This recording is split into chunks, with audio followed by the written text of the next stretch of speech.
Good morning मित्रांनो. आता वाजले सकाळचे 9 आणि आम्ही निघालो होतो गावातल्या भगवती मंदिरावरती. इकडे आणत ते मस्त आम्ही चणे फुटाणे सोबत घेतले आणि आम्ही मस्त डंगळ मंगळ करत शेताच्या दिशेने आम्ही निघालो मंदिरात जाण्यासाठी. तर आम्हाला झालो खूप बोर आणि मस्त की अशी मजा डान्स करत आम्ही निघालो मंदिरामध्ये जाण्यासाठी. ते डान्स करून झाला आणि परत थोडं त्याला सुरुवात केली. त्यानंतर थोडी दगडफेक केली. दगडफेक करून झालं आणि नंतर मी बोलतो भगवती मंदिरामध्ये.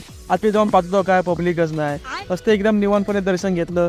आईकडे थोडीसा आशीर्वाद मागितला, भविष्यात थोडंफार चांगलं होऊ देवा असं म्हणत मी गेलं, माझ्या आईचं दर्शन करून घेतलं. आणि मंदिराच्या बाहेर बघतो तो काय ते मस्त की लहान पोरं तिथं गोट्या खेळत होते. त्यांच्यासोबत थोडंफार हशी मजा एन्जॉयमेंट करून घेतलं आणि परत मी निघालो घरी. जाताना वाटत लागलं छोटंसं झाड आणि आम्ही सर्व मिळून एका झाडावरती चढलो आणि तिथे खूप एन्जॉयमेंट केली.